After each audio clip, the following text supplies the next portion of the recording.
Loza ampifamoivoizana tany amin'ny rompoebone mahajanga ny omaly ariva naratra ny mpamily ary tsy naninona kosa ireo olona roa izay ny entiny noho ny fandehanany lay bajaji mafy loatra no nahatonga ny loza. Raha tsy ahivina moa dia efa nisy loza ampifamoivoizana nateraky ny bajaji mandeha mafy loatra koa talohan'izao tranga izao tamin'ny io toerana io. Holazaintsika moa ny ankoatran'izay sy ireo rehetra izay tokony holazaina fa mialohan'izany aloha dia mbola toy ny mahazatra ary tsy miova abone foana ny sainatsika asio j'aime ny video ary noho ny farany dia apetraho ihany koa ny komantera.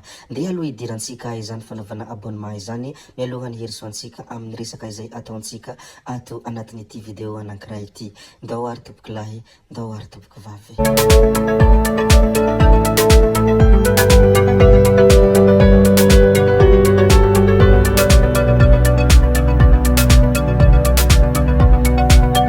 Fito amin'ny telopolo isanjato ny ankizy ao Madagasikara no tsy miditra an-tsekoly. Fito amin'ny telopolo isanjato ny ankizy latsaky ny 12 taona no tsy mandeha an-tsekoly ao Madagasikara noho ny tsy fahafahana ara-bola ka voatery miasa mba hamelomany fianakaviany. Nanambara nefa i UNICEF fa manana tetikasa hamerenana ireo ankizy an-tsekoly ahafahan'izy ireo hanana ho avy mamiratra.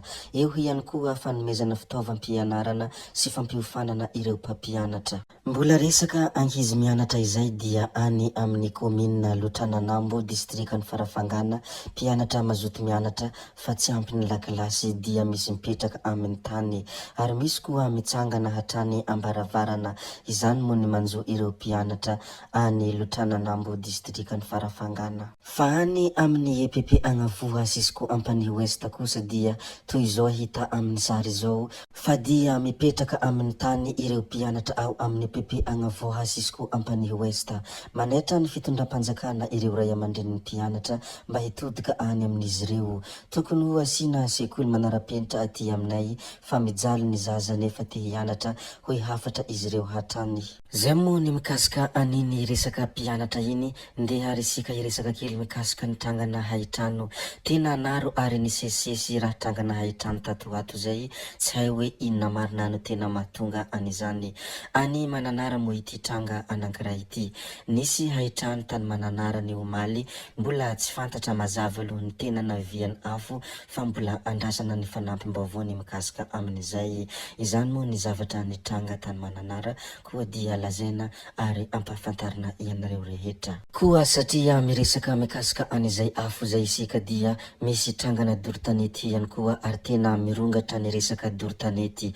Maro ny doron-tanety hitany alahady lasa teo tamin'ny RN4 iny. Tombanana amin'ny hektara ny tanety may tamin'izany tranga izany. Tsara foana ny mampafantatra, tsara ihany koa ny mampiatsiahy ny amin'ity resaka doron-tanety ity dia misy voka-dratsy hateraky neo indrindra ho an'ireo mampiasa ny lalana RN4. Ny doron-tanety rehetrarehetra dia misy voka-dratsiny ary izay mandoro ala dia mitovy mandoro ny tanindrazana koa dia manentana ny rehetra mba tsy hanao izany doron-tanety izany ary mba hisoroka amin'izany satria tena ratsy ho an'ny taranaka mampara raha io resaka doro ala io. Miresaka afo foana isika satria afo mandoro afo mahamay no resantsika, ampafantarina ianareo ihany koa camion may niteraka doron-tanety. Nisy camion iray no mirehitra teny amin'ny 100 km tsy hiditra ny Ambondromamy ny omaly no sady niteraka doron-tanety. Ity hitantsika amin'ny sary ity moa izany camion nirehitra izany ary niteraka doron-tanety teny amin'ny 100 km tsy hiditra ny Ambondromamy. Nisy fiaramay ihany koa teny amin'ny Rokady Ambohitrimanjaka. Misy fiaramay koa teny amin'ny Rokady Ambohitrimanjaka ny omaly tolakandro ny sesisesy ny trangana fahamaizana tato anatin'ity herinandro ity koa dia lazaina sy ampafantarina ianareo rehetra izay liam-baovao sy ianareo izay mpanaraka ny zava-misy mahoraka ao amin'ny nosy Madagasikara. Ndeha ary isika hilaza ny zavatra hafa indray izay tsara ho fantatra sy ireo rehetra izay tokony ampafantarina ianareo ihany foana. Hivadika kely any Mahajanga indray isika amin'ity zavatra ho lazaintsika manaraka ity. Sambo miisa roa tamin'ireo sambo sy vedety ary lakana maromaro natao fisafona no tsy manana taratasy fa zao andalana manjono. Tratehaka nandritra ny fisavana an-dranomasina nataon'ny surveillance de pêche tany Mahajanga nandritra ny 12 andro. Ny iray dia tratra tao amin'ny faridranomasiny Soalala izay nahatratrarana trondro 7 kilao sy 100 metatra. Raha toa ka tao mainty rano kosa ny iray no tratra ary nogiazana ny Haratojarifa 10 metatra sy trondro 100 kilao. Namidy tamina mpanangom-bokatra manara-dalàna avokoa ireo tratra ireo raha ny fanazavany ireo olona izay nanatry maso sy ireo olona izay naharaka ny zavamisy mikasika an'ity sambo miisa 2 tamin'ireo sambo sy vedety ary lakana maromaro natao fisafona no tsy manana taratasy fa azaho andalana manjony ity. Zay ihany koa moa ny mikasika an'iny sambo iny ndeha harisika iresaka kely ny mikasika ny legioma.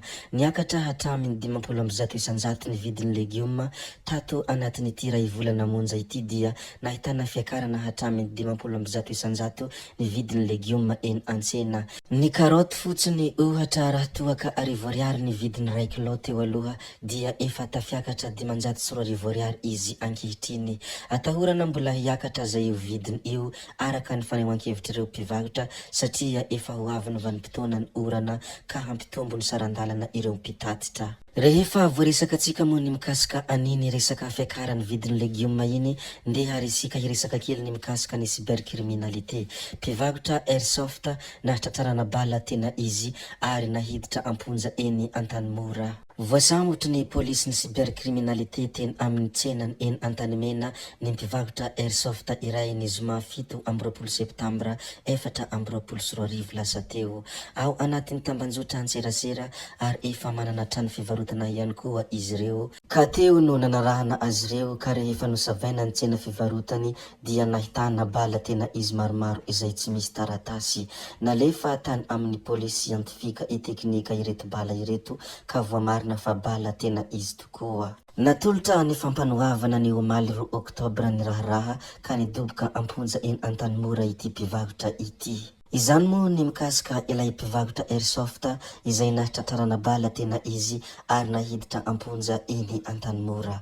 Ndeha harisika hilaza ny zavatra hafa indray izay tokony ampahafantarina sy ireo rehetra izay misongadina fona. Ny hamaramparanansika ity video anankiray ity dia ireto sary hitantsika ireto anisan'ny toerana izay tena manana ny hakantony ary toerana izay tena kanto ity toerana ity any Madagasikara moa ireto toerana izay hitantsika ireto.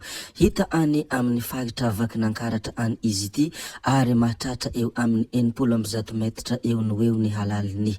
Manana tantara mipetraka ity farihy ity no sady manintona mpizahatany maro amin'izany hakantony izay ananany izany.